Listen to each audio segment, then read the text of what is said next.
Bien, abue, hasta ahorita me desperté. Ya es tardísimo, ¿verdad? Respondió María, todavía adormilada. Depende, el tiempo siempre es relativo. No te preocupes, lo bueno es que te repusiste un poco. Te urgía un descanso. ¿Y Horacio también durmió todo ese tiempo? No, él empezó a llorar como desde las 4 de la mañana, pero como no lo escuchabas, lo saqué de la recámara para que te dejara dormir. Qué pena, bueno, vuelve a pasar. No hay problema. Yo me levanto desde esa hora y cuidar a tu hijo es el mejor regalo que he tenido en mucho tiempo. ¿Y aceptó la mamila? Sí. Al principio como que no quería porque mezclé la leche de fórmula con atole de trigo germinado y le pareció extraño el sabor, pero cuando pasó la primera impresión lo aceptó y mira cómo quedó de tranquilito. Pero abuela, ¿por qué le pusiste ese atole? ¿No le irá a hacer daño? Lucía rió divertida y le puso a María el niño entre los brazos para darle una verdadera cátedra sobre la alimentación a base de germinados al tiempo que preparaba el desayuno para ambas. Tomó un viejo comal de hierro forjado y lo puso al fuego. Sacó del refrigerador unos bollos de tortillas de harina que había amasado la noche anterior y comenzó a extenderlos sobre una tabla de madera con la ayuda de un rodillo. El paloteo era rítmico y preciso. Cada bola de masa se convertía en una tortilla perfectamente redondeada. El contacto entre el rodillo y la masa y entre la masa y la mesa producieron una música totalmente hipnótica. La abuela se deslizaba por la cocina con la precisión de una bailarina. María había visto a su madre extender tortillas infinidad de veces, pero nunca de la manera en que la abuela lo estaba haciendo. Su madre lo hacía mediante una técnica rígida. La abuela le imprimía esa gran sensualidad a cada uno de sus movimientos.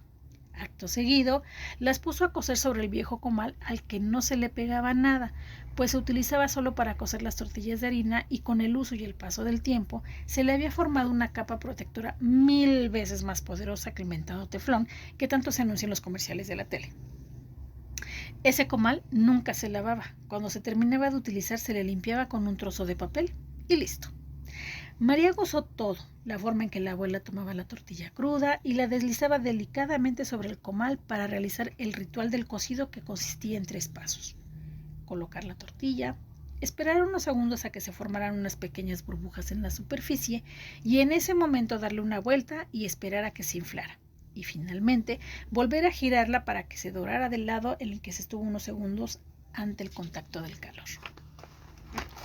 Mientras atendía el correcto cocido de las tortillas, la abuela picó cebolla y la puso a freír en otro sartén similar al comal. También era de hierro forjado, grande, bello y tampoco se le pegaba nada, pues había sido curado de la misma manera que el comal. Cuando la cebolla estuvo acitronada, le añadió jitomate y chiles picados y luego le incorporó unos huevos de granja recién recolectados del gallinero. Mientras se terminaban de cocer, puso a calentar unos frijoles de olla y conectó la cafetera. Durante ese tiempo, en ningún momento se distrajo de su plática sobre las bondades de los germinados y tampoco se equivocó con ningún término ni nada por el estilo. Definitivamente ese desayuno catedrático fue la mejor carta de presentación de la abuela para demostrar a María las razones por las cuales había obtenido un doctorado en química y también el por qué era considerada la mejor cocinera de la región. Al escucharla, María recordó que su abuela fue la primera mujer que cursó la carrera de química en todo el estado. Su mamá, a pesar de que nunca hablaba de la abuela, alguna vez lo mencionó con orgullo, pero inmediatamente después, y a manera de rectificación, dijo que era una pena que con tanto conocimiento científico se hubiese dedicado a la herbolaria. María no veía nada de malo en ello y la abuela definitivamente la convenció con todo el conocimiento. Le quedó claro que sabía lo que hacía al darle a su hijo atole de trigo germinado, pero lo que más le impresionó fue verla actuar como una gran alquimista, como la sabedora de ritmos, de los tiempos, de las cantidades y las pócimas. El calor de la cocina que constaba con el frío casi congelante del exterior, los olores, la plácida respiración de Horacio que dormía entre sus brazos, provocaron que María se sintiera en familia y esa era una sensación que hacía mucho no experimentaba.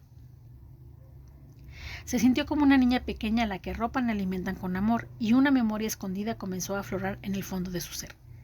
El proceso ya se había iniciado en el instante en que puso un pie en la casa de la abuela. De inmediato reconoció el olor que despedían los muebles. Se trataba de un olor peculiar que con el paso de los años se había ido impregnado en cada sillón, en cada cortina, en cada cama y en cada mueble. Eran los olores de una casa en la cual se ha cocinado día tras día, y en esa mañana la combinación entre el olor que despedía el árbol de Navidad que la abuela había puesto en la sala, mezclado con los olores de la cocina, fueron el detonador perfecto para que su mente fuera revelando con mayor precisión el recuerdo lejano de una cena de Navidad. Y a una velocidad inusitada fueron apareciendo en su memoria sonidos, risas, ecos de olores, emociones dormidas. María llegó a pensar que todo estaba bien, que iba a poder salir ilesa de este clavado en su niñez, pero no calculó que una cosa inevitablemente conduce a otra. Así como los durmientes de la vía del tren que se colocan uno después de otro para que la máquina se deslice sobre ellos con un rumbo determinado, una vez iniciado el recorrido ya no hay vuelta atrás. Querer bajarse de un tren en marcha es realmente peligroso, y sobre todo cuando éste avanza a alta velocidad. María, sin poder impedirlo, irremediablemente iba al encuentro de su destino, pues la abuela, tratando de agradar el paladar de su nieta, sacó del congelador unas tortas de Navidad y las puso al fuego. Las había preparado para celebrar Nochebuena y guardó las que sobraron. María celebró ampliamente la propuesta gastronómica de Lucía, pero al dar el primer bocado no solo reconoció el gran sazón de la abuela, sino que evocó un recuerdo enterrado muy doloroso. María recordó que ella era una niña pequeña que estaba comiendo una torta de Navidad frente a un árbol navideño cuando escuchó gritos provenientes de la cocina. Su madre y su abuela discutían a voz en cuello, y de pronto salió su madre furiosa. Le arrebató la torta y se la tiró al piso. Luego la tomó del brazo y prácticamente la arrastró hacia la puerta por la que salieron dando un estruendoso portazo. Sin pensarlo dos veces, María le preguntó a la abuela: ¿por qué se enojó tanto mi mamá contigo una Navidad en que yo era chica? Porque tú y tus hermanos querían abrir los regalos antes de medianoche y yo les di permiso, pero tu mamá estuvo en desacuerdo conmigo porque decía que así se rompían las reglas de la Navidad. ¿Y solo por eso se enfureció tanto y nunca regresó? Claro que no. Esa fue la forma que ella encontró para mostrar su enojo. La verdadera razón fue otra, una que está enterrada en el pasado. ¿Cuál? Que le fui infiel a tu abuelo. Esto lo dijo Lucía con una naturalidad tremenda. ¿Cómo? Si te interesa, otro día te lo cuento con detalles, pero ahora no, porque se nos enfría el desayuno.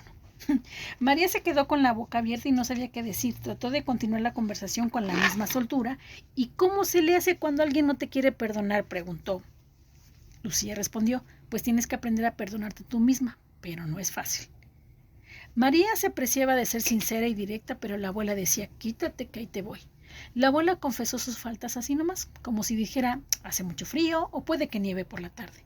La dejó sin palabras y la única forma que encontró para no exclamar sonido alguno fue comer un delicioso desayuno consistente en un par de huevos a la mexicana acompañados de tortillas de harina y coronado con una torta de Navidad.